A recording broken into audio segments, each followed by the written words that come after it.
The fountains are up and going here at beautiful Center City Park in downtown Greensboro, North Carolina. And on the wall behind me, you'll see the phrase, "Let hate and prejudice have no place here." This is about 2 blocks from the old F.W. Woolworth building, a place that changed civil rights in America forever. And the power of students who, when determined to make a difference in the world, really can. Yes, extraordinary things do come about because of the work of ordinary people. And they did not really know that by their actions that it was going to explode into the city and movement. Going up an escalator and back to her own childhood, Anita Johnson used to shop at this Woolworth with her mother and could order 15-cent cherry pie to take out, but sitting down and eating was for whites only. Everything here is original, from the very tiling on the floor to the lunch counter and the stools. The same surroundings as back on February 1st, 1960, when 4 freshmen at North Carolina A&T made the walk from campus after class and sat down, requesting coffee at the lunch counter. My college days were all over. I concluded that fairly quickly. And I would either I'd go to jail for a long time, or if I came back to my campus, it would be in a pine box with my head split. The first day, it was just the Greensboro 4. Some 300 protesters showed up by day 4, and it took 6 months of off-and-on sit-ins to convince Woolworth to integrate lunch counters throughout the South, a move that triggered widespread nonviolent protest. But being able to come here and sit down, it's something people take for granted. But at that time, it was not to be taken for granted. We had actually crossed over. We had actually reached a milestone. Bronze footsteps retrace their journey outside of what's now a museum, reflecting the notion that sometimes standing up for what's right means sitting down and waiting. In Greensboro, North Carolina, Zach Wells, Local 12 News. In the UC football locker room, the nameplates point to the future of Bearcat football, and one in particular, kick returner Ralph David Abernathy IV, holds a prominent link to the past. I have a dream today. To a time when Dr. Martin Luther King Jr. led the push for civil rights in the 1960s. Everybody has their cross to bear. Mine just so happens to be the Abernathy name. So I'm blessed and I'm truly honored to have such a man that changed the course of history as so close to my family. Ralph Abernathy died in 1990 before his grandson was born. A civil rights pioneer in his own right, and one of Dr. King's closest friends and confidants, the two shared room 306 at the Lorraine Motel in Memphis, Tennessee, on April 4th, 1968, when King was assassinated. These men, these circumstances, these times, no doubt bring on questions from people who never knew them.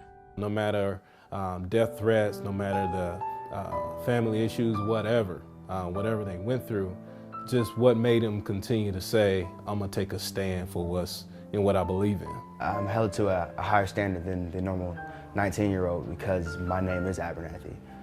That one mess up that the typical kid might have, I'm not allowed to have because I might end up on the news talking to you. This wall outside the Bearcats locker room chronicles UC's bowl history that dates all the way back to the 1940s, but not one time until this season had a UC kick returner taken one all the way back in the postseason. What's going on here is Abernathy with a nice-looking return.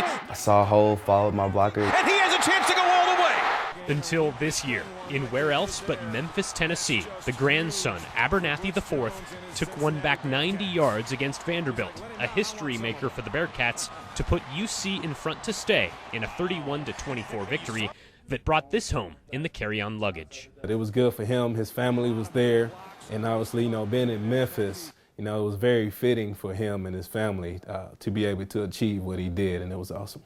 And amazing, perhaps, the way things work out, that the city of Memphis, Tennessee can connect generations of Abernathys together for 2 very different reasons. In Cincinnati, Zach Wells, Local 12 Sports. Get your programs. Baseballs, bats, and hats. Bailey continuing to stay right on the outside part of the plate with Michael Bourne. While the Cowboy does the play-by-play, for this man, headphones are as much a must-have at the ballpark as his walking cane. I pretty much knew go for it now or otherwise I might never get the opportunity. And Reggie Deal knew it was time to chase his dream of visiting every major league park when life insurance money came in unexpectedly.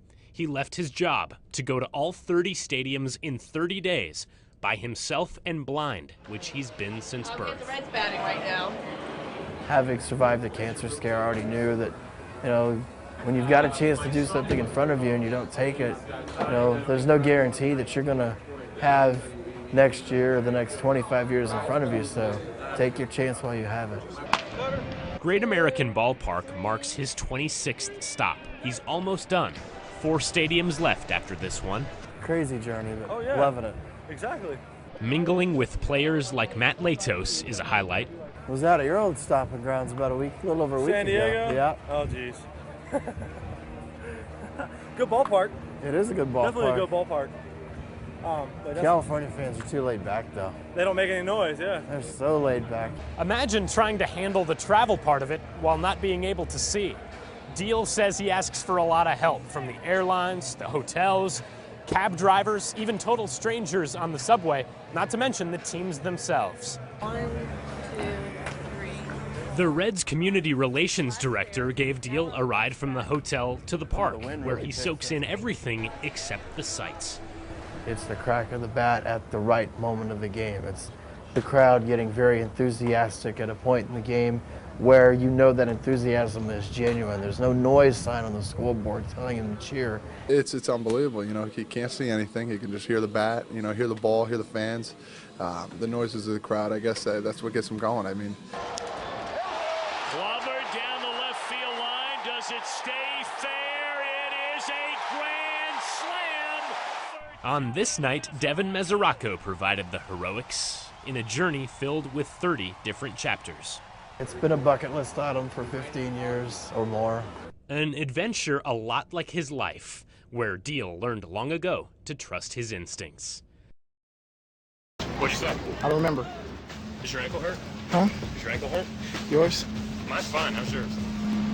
It hurts. You look good today. Thanks, sir. Look like How'd you hurt your ankle? working like you work. What's up? Hey, Dad, you want to sign? I get you when I come back. Watch out, sir. If you hit the car, sir, please.